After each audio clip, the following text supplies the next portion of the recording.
আসসালামু আলাইকুম ওয়া রাহমাতুল্লাহি ওয়া বারাকাতুহু। ওফিল কিসাসা হায়াতুন ইয়া উলিল আলবাব। সবাই দুরূদ শরীফ আল্লাহুম্মা সাল্লি আলা সাইয়্যিদিনা ওয়া নাবিয়িনা। যারা আমাদের থেকে বিদায় হয়ে গেছেন, যাদেরকে মেরে ফেলা হয়েছে, আমরা তাদের রুহের মাগফিরাতের জন্য একবার সূরা ফাতিহা, তিনবার সূরা ইখলাস পড়ি।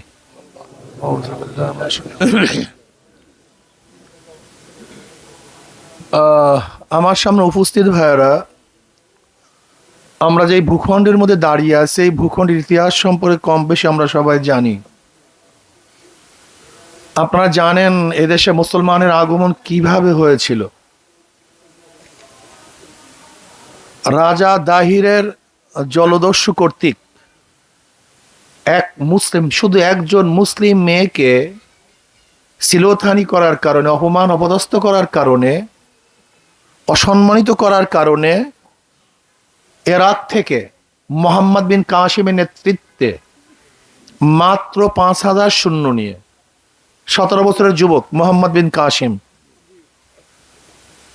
১৭ বছরের যুবক একজন মুসলিম মেয়ের সম্মান রক্ষার্থে ইরাক থেকে কান্তার মরু প্রান্ত পাড়ি দিয়ে, ম্যাকারনের পথ পাড়ি দিয়ে, হাজারো দুর্গম গিরি অতিক্রম করে রাজা দাহিরের ১,০০,০০০ সৈন্যের বিরুদ্ধে কিন্তু ৭১২ ঈসাই সালে প্রথম এদেশে কলেমার পথে উড্ডয়ন করেছিলেন। কয়জন মুসলিমের জন্য? শুধু একজন মুসলিমের জন্য। সেখান থেকে শুরু করে দীর্ঘদিন পর্যন্ত মুসলমান এদেশের শাসক ছিল। ১-২ দিন নয়, বহুত দিন। আমাদের মুসলিম মুনাফেকদের কারণেই, এই মুসলিম মুনাফেকদের কারণেই ব্রিটিশ ২০০ বছর এদের শোষণ করেছে, শাসন করে নেই, নির্যাতন করেছে, অত্যাচার করেছে। আর অত্যাচারিত হয়েছিলাম আমরা মুসলিমরা। তোষামত কারা করেছে ইতিহাস সাক্ষী। ১৮০৩ ঈসাই সালে আবারও শাহ ওলিউল্লাহ মুহাদ্দিস দিলুর রহমতুল্লাহ আলাইহির বড় সন্তান শাহ আব্দুল আজিজ সাহেব রহমতুল্লাহ আলাইহি ঘোষণা দিয়েছিলেন, এই পাক ভারত উপমহাদেশ দারুল ইসলাম নয়, দারুল হরব। ব্রিটিশদের বিরুদ্ধে আন্দোলন করা, সংগ্রাম করা, যুদ্ধ করা প্রত্যেকটা মুসলমানদের জন্য ফরজ। ওই দিনই ব্রিটিশদের বিরুদ্ধে আন্দোলনের সূচনা হয়েছিল। আন্দোলন সংগ্রাম বিপ্লব করতে করতে ৪৭-এ আমরা ব্রিটিশ হটিয়েছি, আবার পাকিস্তান নামে একটা দেশ অর্জন করেছিলাম। আপনাকে মনে রাখতে হবে, এই জায়গাটা এক সময় ছিল পাক ভারত উপমহাদেশ আওতাধীন। একমাত্র মুসলমানদের কারণেই ৪৭-এ, একমাত্র মুসলমানদের কারণেই, আন্দোলনের কারণেই, তাদের রক্ত ত্যাগের ভিত্তিতেই এই দেশ আমরাই স্বাধীন করেছিলাম, অন্য কেউ না। পাকিস্তান শুধু আমরাই করেছিলাম। এই শেখ সাহেবের ইতিহাস দেখেন, তিনি আন্দোলন করেছিলেন, তিনিও বলেছেন যে আমাদের আলাদা রাষ্ট্র ব্যতীত মুসলমানদের আর কোনো উপায় নাই।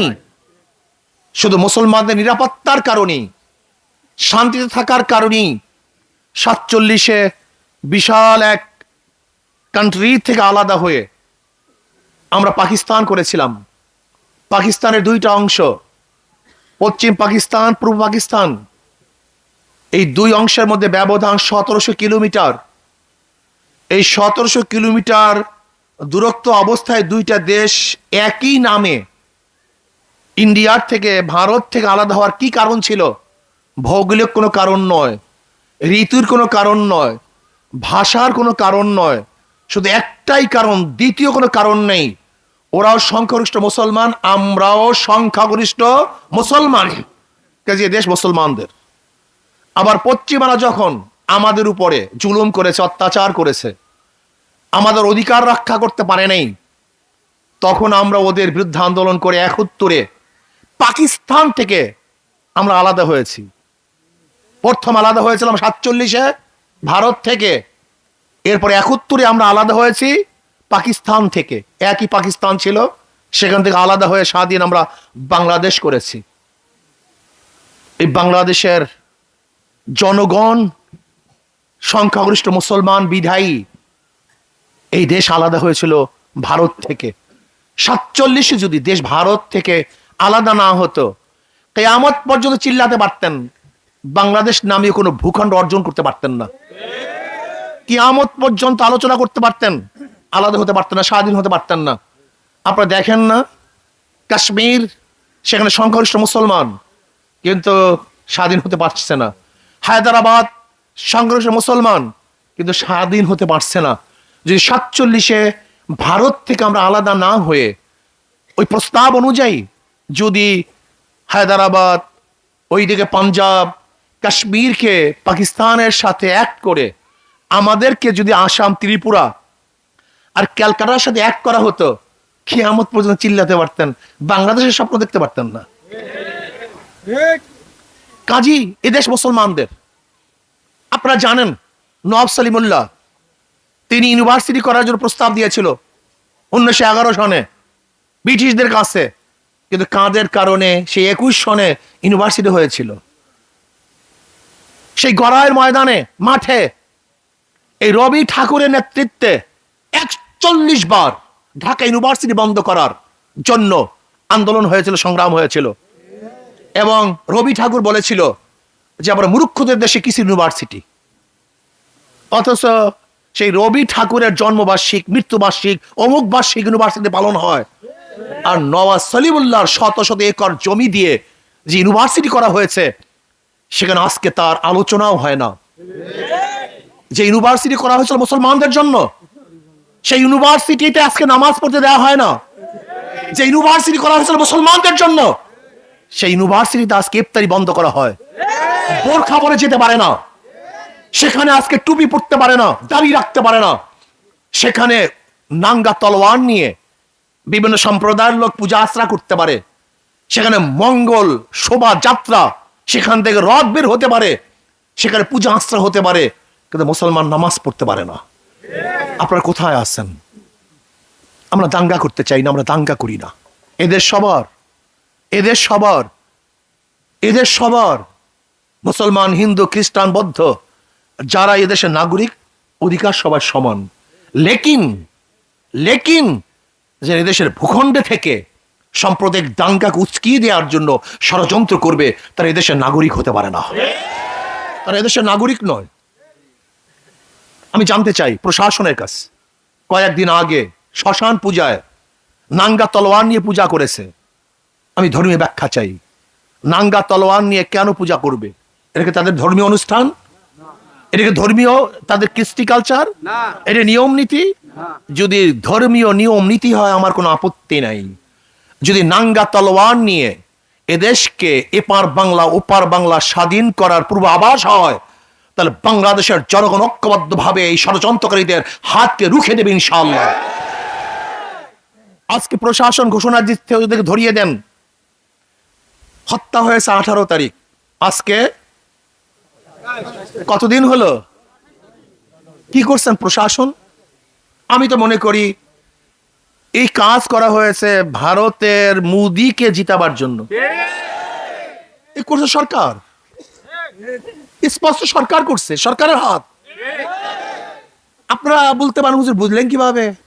সারা রাত্র আটকিয়ে রেখে জনগণকে মারা হলো, হত্যা করা হলো, প্রশাসন দেখে নাই? তার কি করেছে বলেন তো? আজকে 18 তারিখের ঘটনা, আজকে 27 তারিখ, এর মধ্যে একজন লোক অ্যারেস্ট হলো না কেন? এর কারণটা কোথায় আমাকে বলুন তো? তারা পালিয়ে গেছে কোথায়? যেখানে প্রশাসনের ঢুকতে দেওয়া হয় না, অবরুদ্ধ ছিল 7 ঘন্টা, প্রশাসন কি করেছে? এখন আমাদেরকে মারার জন্য, আমরা যারা প্রতিবাদ করবো আমাদের মারার জন্য হাজারো বিজিবি, হাজারো প্রশাসন, হাজারো বন্দুক, হাজারো গুলি, আমাদের টাকার বুলেট আমাদের উপরে বুদ্ধ করবেন, বাংলাদেশের জনগণ মানবে না ইনশাআল্লাহ। আমাদের টাকার বুলেট আমাদের নিরাপত্তা না দিয়ে শুধু আমাদেরকে মারবেন। আমাদের বুলেট আমাদেরকে মারার জন্য, রক্ষা করার জন্য নয়। বলতে পারেন কেন? যদি আমাদেরকে রক্ষা করার জন্য হয়, কয়েকদিন আগে বর্ডারের মধ্যে বিজিবিকে হত্যা করা হয়েছে, সরকার কি করছে বলেন আমাকে? মুখ খুলতে পারে নাই। কয়েকদিন আগে বিজিবিকে হত্যা করছে বর্ডারের মধ্যে, সরকার কিছু করতে পারেনি। কয়েকদিন আগে বর্ডারের মধ্যে হত্যা করছে, প্রায় প্রায় হত্যা হয়, প্রায় হত্যা করে, সরকার কিছু বলতে পারে না। তার মানি এই বুলেট, এই ট্যাঙ্ক, এই বিমান, এই প্রশাসন শুধু আমাদেরকে দমন করার জন্য, যারা মোদির বিরুদ্ধে কথা বলবে তাদের বুকের মধ্যে বুলেট বিদ্ধ করার জন্যই আজকে এই টাকা, এত প্রশাসন, এত কন্ট্রোলমেন্ট, কিন্তু আমাদের রক্ষা করার জন্য নয়। যদি আমাদের রক্ষা করার জন্য হইতো তাহলে আমার এই দুই ভাইকে রক্ষা করতে পারলো না কেন? তাদেরকে বাঁচাতে পারলো না কেন? তাদের পাশে দাঁড়াতে পারলো না কেন? আমি মনে করি আজকে বাংলাদেশ স্বাধীন নয়, পরাধীন। এই মোদি যা বলবে বাংলাদেশ তাই হবে। আপনারা কি বলবেন? আজকে কে এমপি হবে, কে মিনিস্টার হবে, কার পদোন্নতি হবে, কে চাকরি পাবে, কে ট্রান্সফার হবে, সব কিছু নির্ধারণ করে ভারতের দূতাবাস। আপনারা জানেন না অনেক কিছুই। আজকে ট্রানজিট দিয়া দিবে, পয়সা নিবে না, আমাদের বাংলাদেশকে পয়সা দিবে না। আজকে নৌবন্দর ব্যবহার করবে, সেখানে আমাদের কোনো অধিকার থাকবে না। আজকে আমাদের বাংলাদেশের আকাশ সীমা ব্যবহার করে বিমান, পয়সা পে করতে হবে ভারতকে। আপনি চিন্তা করতে পারছেন? হ্যাঁ, আজকে বাংলাদেশের মুসলমানকে নির্যাতন করার জন্য, ধ্বংস করার জন্য শিক্ষা সিলেবাসের মধ্যে যে পাঠ্য কারিকুলাম সেখানে স্থাপন করা হয়েছে, সেখানে পড়াশোনা করলে কোনো মানুষ আর মুসলমান থাকতে পারে না। আপনি দেখেছেন সেখানে প্রেম কিভাবে করবে সেটা শিক্ষা দেওয়া হয়। বন্ধুর সাথে একজন বান্ধবী কিভাবে হাত ধরে হাঁটবে সে শিক্ষা দেওয়া হয়। সেখানে লেখা হয়, আমি তো আম্মুর চুমু খাই কিন্তু আমার বন্ধুর চুমু তো আমি খাই না, কিন্তু হাত ধরে হাঁটতে পারি। লেখা আমাদের বাংলাদেশের সিলেবাসে, পাঠ্যপুস্তকে লেখা। কিভাবে সেখানে হলুদ অনুষ্ঠানে নৃত্য করতে হবে, ডান্স কিভাবে দিতে হবে, মাথা কিভাবে ঝুলাতে হবে, আপনার কোমর কিভাবে ঝুলাতে হবে সেটা শিক্ষা দেওয়া হয়। এমনকি আপনারা জানেন না, একটা মেয়ে, বয়স্কা মেয়ে, বড় মেয়ে, তার পিরিয়ডের সময় কাপড়গুলি কোথায় রাখবে সেটাও সেখানে বলা হয় এই স্কুলের পাঠ্যপুস্তকের মধ্যে। আপনি বুঝছেন যে লজ্জা এবং শরমকে কোথায় নিয়ে ফেলাইছে? এটা চলতেছে। টার্গেট কি? আজকে হোক কালকে হোক, এই প্রজন্মকে প্রজন্ম। কেন হিন্দু এবং হিন্দু মাক্কা মুসলমান যদি বাদ দেন, তাই মুসলমান আছে কজন বাংলাদেশে? হিন্দু এবং হিন্দু মাক্কা মুসলমান যদি বাদ দেন, তাই মুসলমান কয়জন দেখেন? আপনি কোথায় দেখেন মুসলমান? এ তো প্রায় হিন্দু মাক্কা মুসলমান হয়ে গেছে। আমি মনে করি শুধু চেয়ারম্যানের দিকে চক্ষু নিক্ষেপ করলে হবে না। শুধু চেয়ারম্যান এই কাজ করে নেই, কারা কারা মন্দির জ্বালিয়েছে, উস্কানি কে কারা দিয়েছে, এই মন্দির কারা কারা জ্বালিয়েছে এদেরকে ধরতে হবে। কারা অংশগ্রহণ করেছে তাদেরকে ধরতে হবে। যদি ধরতে সরকার ব্যর্থ হয় তাহলে বাংলাদেশের জনগণ কিন্তু ছাড়বে না। আমাদের ভাইয়ের রক্ত ব্যর্থ যেতে দেব না ইনশাআল্লাহ। আজকে থেকে শপথ করতে হবে, আমার ভাইয়ের রক্ত ব্যর্থ যেতে দেব না ইনশাআল্লাহ।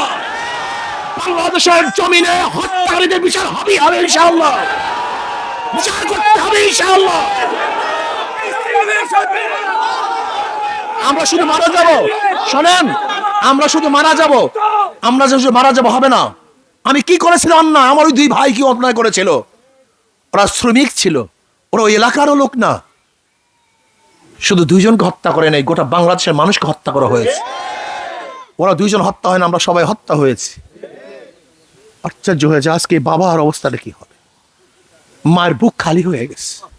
যদি আজকে আপনার সন্তান হতো, আপনার ভাই হতো, আমি নিজে হতাম, তাহলে কি অবস্থাটা হতো? কি চলছে? নির্বিচার হত্যা, জুলুম, অত্যাচার, গুলি, খুন। না, আমরা মানতে পারি না। আমরা রাস্তা চাই না, আমরা ব্রিজ চাই না, আমরা উন্নয়ন চাই না, আমরা মানুষের নিরাপত্তা চাই, জান মালের নিরাপত্তা চাই, ইজ্জাত আপনার নিরাপত্তা চাই, আমাদের মেয়েদের নিরাপত্তা চাই। আজকে ইউনিভার্সিটির মধ্যে আপনি যাবেন, আপনার স্ত্রী নিয়ে স্বামীকে বেঁধে রেখে ধর্ষণ করা হবে, এইটা উন্নয়ন? আজকে জাহাঙ্গীর ইউনিভার্সিটিতে 100 মেয়ে ধর্ষণ করার পরে সেঞ্চুরি পালন করা হবে, এইটার নাম উন্নয়ন? আজকে বাংলাদেশের পাসপোর্ট নিয়ে আপনি বিদেশে যান, যখনই দেখবে বাংলাদেশের পাসপোর্ট, কিন্তু তো সন্ত্রাসী দেশের এলাকার লোক, দুর্নীতিবাজদের এলাকার লোক। এটা না উন্নয়ন? আজকে চুরি ডাকাতি, বেবিচার, হত্যা, জুলুম যা নাই সব ভরে গেছে। আসুন আজকে এই ভাইদের জন্য আমরা দোয়া করি এবং আল্লাহর কাছে দোয়া করি, আল্লাহ এরকম ভাবে যে কেউ আমরা হত্যা শিকার না হই। আমরা বাংলাদেশের একজন মানুষও, সে যেই হোক না কেন, মুসলিম হোক, হিন্দু হোক, খ্রিস্টান হোক, তারা যেন অবৈধ হত্যার শিকার না হয়, সবাই যেন নিরাপদে বসবাস করতে পারি। আর যারা উস্কানি দিচ্ছে তাদেরকে যেন সরকার অবশ্যই অচিরেই অ্যারেস্ট করে শাস্তির ব্যবস্থা করে। যদি শাস্তির ব্যবস্থা না করে তাহলে জনগণ অবশ্যই জনগণের আদালতে তাদেরকে বিচার করবে। আল্লাহ আমাকে আমাদের সবাইকে হেফাজত করেন, আল্লাহুম্মা আমিন। রব্বানা যালামনা আনফুসানা ওয়া ইল্লাম তাগফির লানা ওয়া তারহামনা লানাকুনান্না মিনাল খাসিরিন।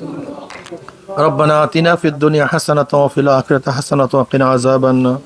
আল্লাহ এই দেশটাকে আপনি হেফাজত করেন, আল্লাহ এই দেশটাকে আপনি হেফাজত করেন, আল্লাহ এই দেশটাকে আমাকে হেফাজত করেন। আল্লাহ যাদের সন্তান হারিয়েছে, বাপ মাকে ধৈর্য ধারণ করার তৌফিক দিয়ে দেন। আল্লাহ ওদেরকে আপনি জান্নাতের ব্যবস্থা করে দেন,